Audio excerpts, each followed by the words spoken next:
태극신건 미해를 시작했습니다. 인격과 관련된 인권의 문제는 시장 지배 시대의 발전 과정에서 형식적인 부분은 초기에 달성되며 실질적으로도 정의와 결합하여 달성된다고 볼 수 있습니다.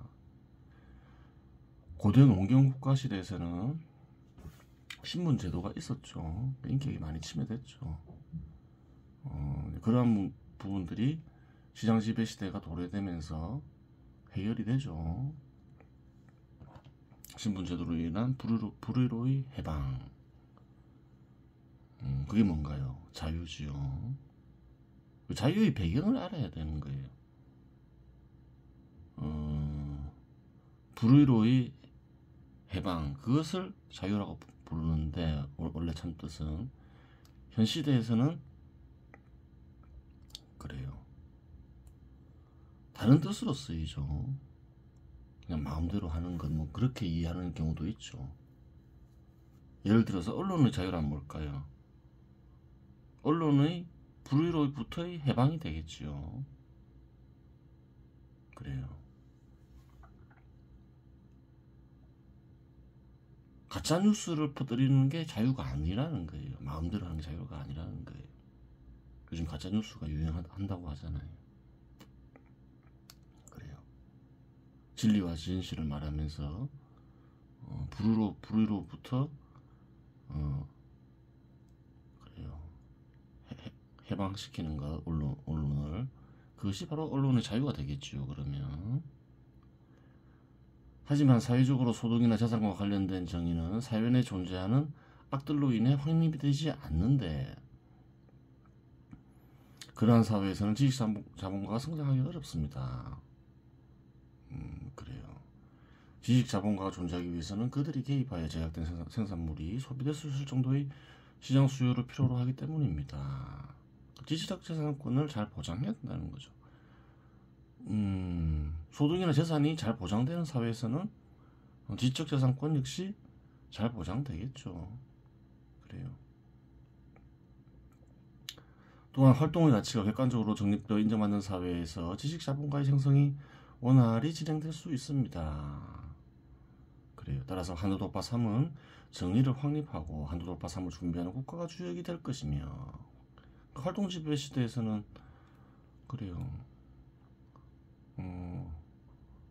활동이 재가치를 받을 수 있는 그래요. 사회가 돼야 되겠죠. 따라서 한도돌파 3은 정의를 확립하고 한도돌파 3을 준비하는 국가가 주역이 될 것이며 미래의 세계를 주도하는 국가가 될 것입니다.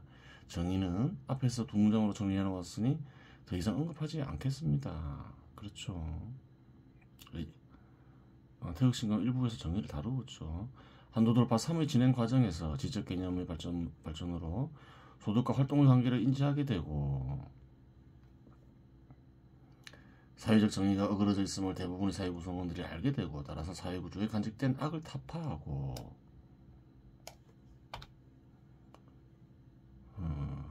적정 임금을 확립하고자 하는 노력은 지적 성장과 더불어 진행될 수밖에 없습니다. 그리하여 활동에 대한 정당한 대가가 제도적으로 확립되고 사회 구조에 간직된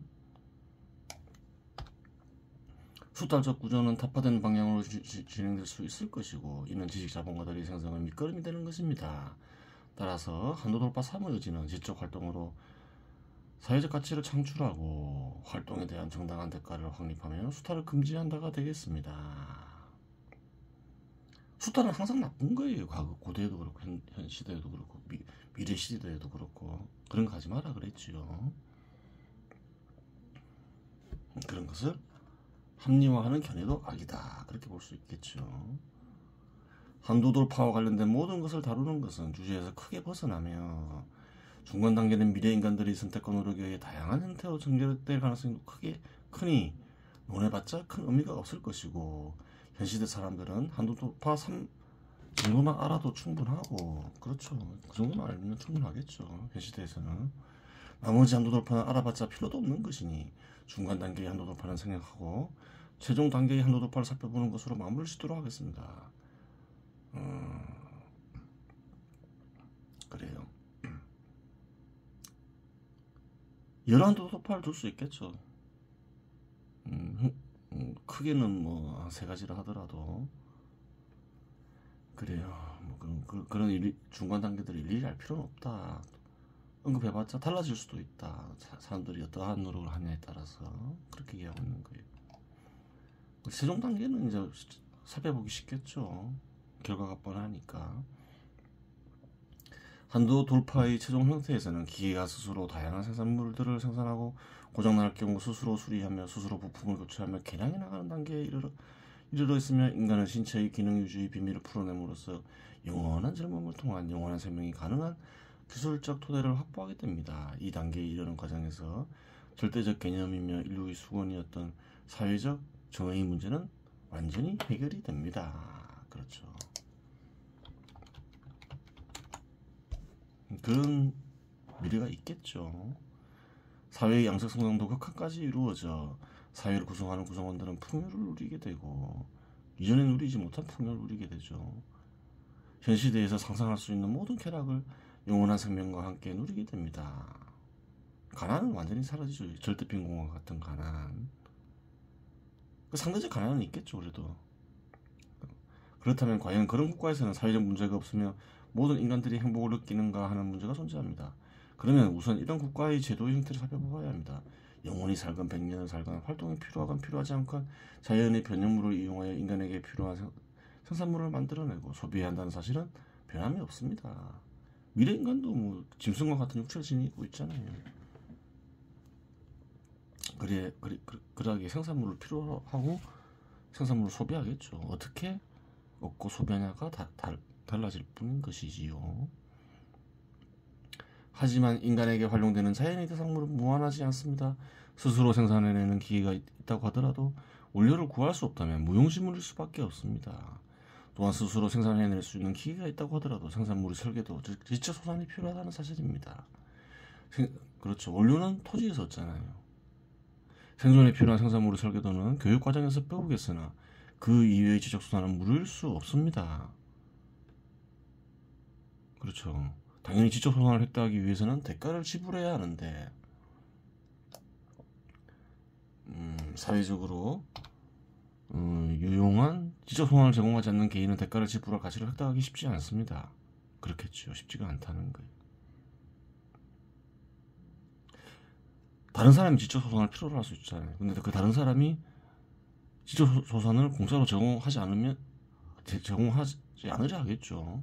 자기 활동으로 인해 생긴 건데 자연의 대상물은 무한하지 않기 때문에 토지는 일종의 부의 척도가 됩니다. 미래에도 정부가 관리하는 공유거지가 있을 것이며 개인 소유인 사유지가 존재하게 됩니다. 지적 소산을 팔지 못하는 인간은 원료를 획득하기 위해 공유지에서 원료가 되는 재료를 직접 채취한 뒤 일정한 양을 토지 사용에 대한 대가로 정부에 지급하고 나머지로 생산물을 제조하여 소비하게 됩니다. 사유지가 있으면 어떤가요? 지적 소산을 통해서 부를 얻고 토지를 얻을 수 있겠죠. 그럼 사유지가 되겠죠. 그런 이는 원료를 손쉽게 얻을 수 있겠지만 그래 아무리 자동화된 기계가 있더라도 고도로 발달한 자동화 기계를 소유하고 있더라도 토지를 얻지 못하면 원료를 얻지 못하잖아요. 그런 이들은 공유지에서 원료를 얻어야 되겠죠. 당연한 것이죠. 그럼 정부가 무료로 제공하느냐? 정부도 세금이 필요하잖아요. 일정한 원료를 토지 사용에 대한 대가로 받겠죠. 당연한 거죠.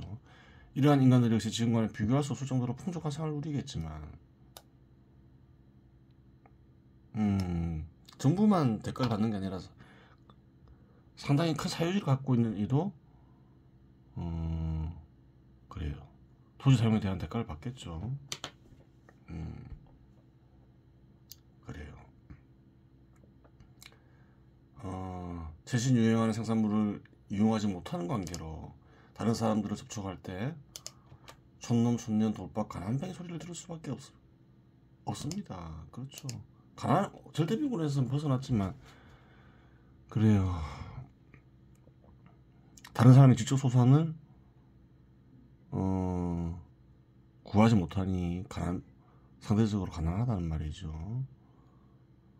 그래요. 덜 떨어지게 보이죠. 덜 떨어지게 보이는 사람을 촌놈 촌년이라고 한국 사람들은 부르기도 해요. 돌박이라 하죠. 지적 소산을 못 만들어내니까 또 상대적으로 가난하죠. 가난뱅이가 되는 거예요. 이러한 상황이 도래하면 그러한 처지에 있는 인간들은 지구가 싫어지게 되고 지구가 싫어지게 되겠죠. 비난과 멸시를 견디지 못하는 처지에 이르게 되는데 이것이 계기가 되어 우주개척 시대가 열리게 됩니다. 그렇죠. 이러한 이 정도로 사회가 발전하면 우주개척하는 것도 어렵지 않겠죠. 그래요.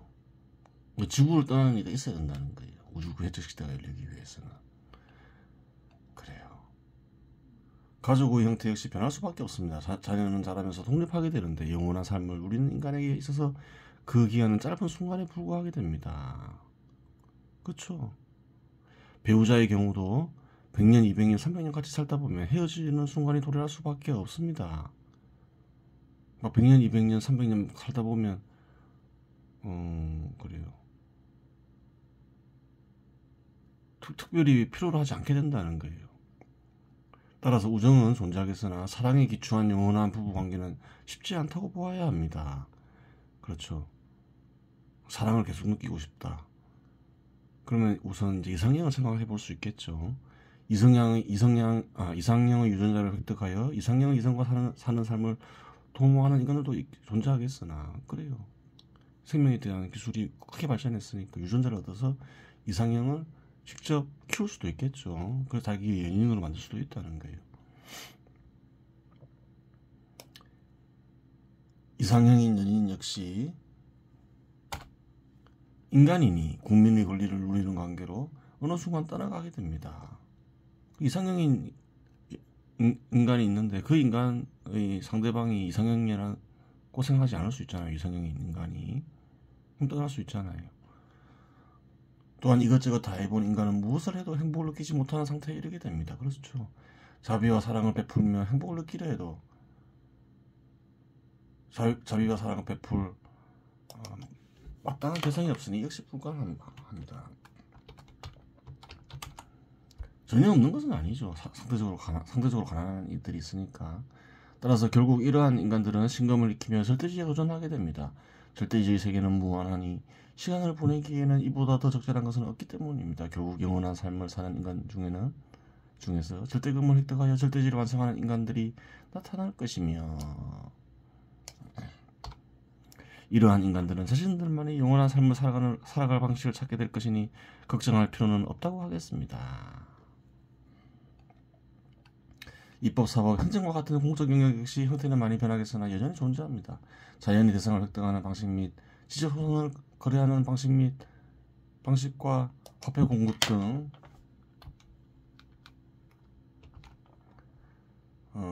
여전히 공적 영역의 역할은 존재합니다. 시장이 완전히 없어지지 않는다는 말이죠. 화폐 공급을 적어놨다는 말은, 화폐가 존재한다는 말은 여기 적어놨죠. 주석.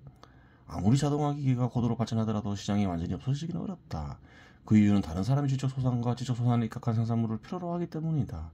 이러한 현상은 고대 농경국가 시대에서도 완전한 자급 조작이 이루어지지 않은 것과 유사한 현상이다. 그렇죠.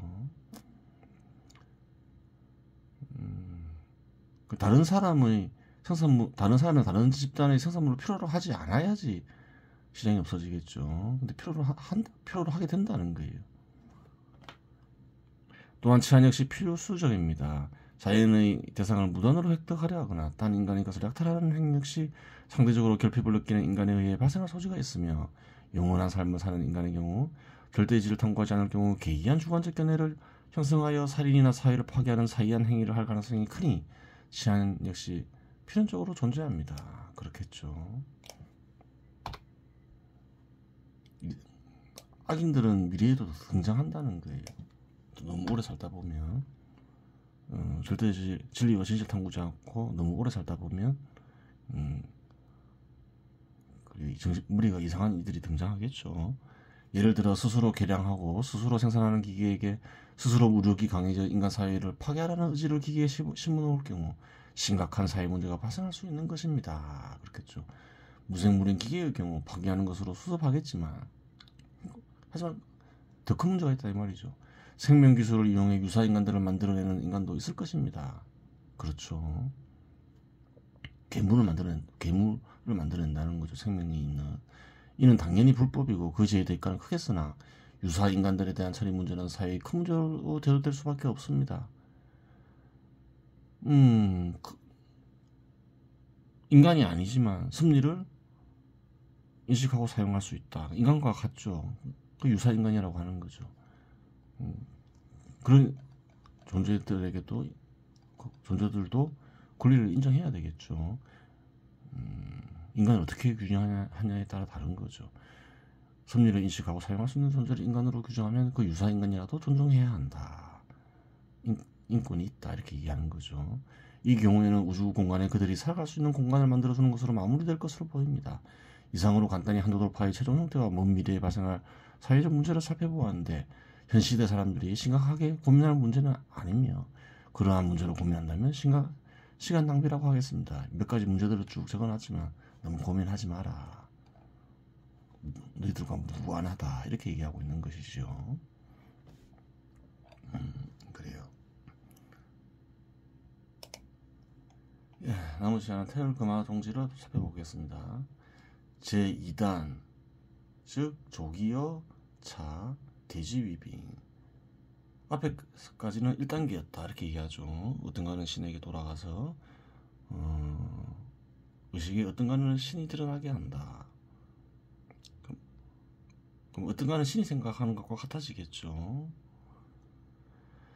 그래서 제2단계는 이것에 털을 두어 힘쓴다. 힘쓴다는 것은 무슨 말인가요? 어떤가는 신의 뜻과 마음이 나타나면 무슨 뜻이 나타나겠죠. 그래요. 뜻을 헤아리고 그래요. 뜻에 집중하면 뜻을 저버리지 않고 뜻을 헤아리고 염두에 두고 그 뜻에 각하여 살아간다 이 말이겠죠. 그러면 대지위빙, 대지는 얼음과 같이 된다. 비유적 표현이죠.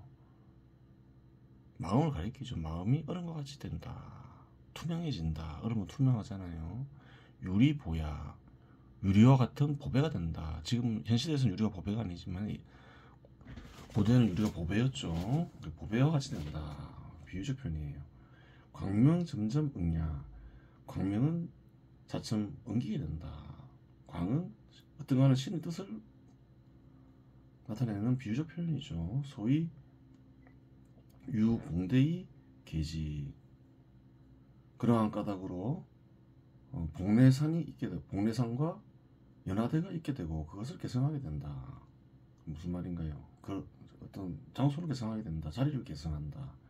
그런 표현을 동양에서 많이 쓰죠. 복례산은 신선들이 살고 있다는 산이죠. 비유적 표현이죠. 신선들이 살고 있는 산. 어떤가는 신의 마음을 가리키겠죠. 연화대 역시 마찬가지죠. 부처가 앉아있는 자리, 부처가 있는 곳은 어딘가요? 어떤가는 신의 마음이 되겠죠. 마찬가지로 다 비유적 표현이죠. 불야, 부처라는 것은 금성, 기음, 황금의 속성이 드러난 이를 가리킨다. 그러니까 어떻게 된다는 거예요? 어떤가는 신의 마음이 점점 엉겨서 어떤가는 신의 마음으로 나타나게 되면 어떤가는 신의 마음을 개성한다. 개성한다 이 말이죠. 그럼 그러한 이는 곧 부처이다 이렇게 되는 거죠. 불야 금성기음 어떤 금빛 속성이 발현되니 금빛 속성은 뭔가요? 비유적 표현이죠. 어떤가는 신의 속성이 발현되니 비불이야 어찌 부처가 아니겠는가. 부처라는 것은 대각 금선야 크게 깨달은 황금과 같은 신성을 가리킨다. 황금과 같은 신성은 뭔가요? 결국 황금꽃을 드러낸 신성, 어떤가는 신의 마음을 드러낸 신성. 더 구체적으로 얘기하면 어떤가는 신의 마음을 드러내 어떤가는 신과 같이 된 이를 가리키죠. 그것을 금선이라 부르기도 하고 부처라고 부르기도 하죠. 금선은 황금과 같은 신선인데 왜 그럴까요? 황금꽃을 드러낸 신선을 이렇게 금선이라 줄여서 부르는 것으로 인식할 수 있겠죠. 전 뜻을 보겠습니다. 어떤가는 신의 뜻이 드러난뒤 부지런히 그러한 뜻을 헤아리고 염두에 두고 살아가노라면 어떤가는 신의 마음은 점점 뚜렷이 나타나 그러한 인간의 마음은 어떤가는 신의 마음이 되어 어떤가는 신을 잊게 되고 어떤가는 신의 속성이 발현되니 그러한 이는 능히 어떤가는 신의 대리인 즉 절대자의 대리인이라고 말할 수 있는 것이다. 고대인들은 이러한 일을 가리켜 부처나 황금과 같은 신선 즉 금선이라고 불렀는데 부처나 금선과 같은 말은 크게 깨달아 어떤가는 신의 마음을 드러내 어떤가는 신과 같이 된 일을 가리킨다. 그렇죠. 이번 시간에 여기서 마치겠습니다.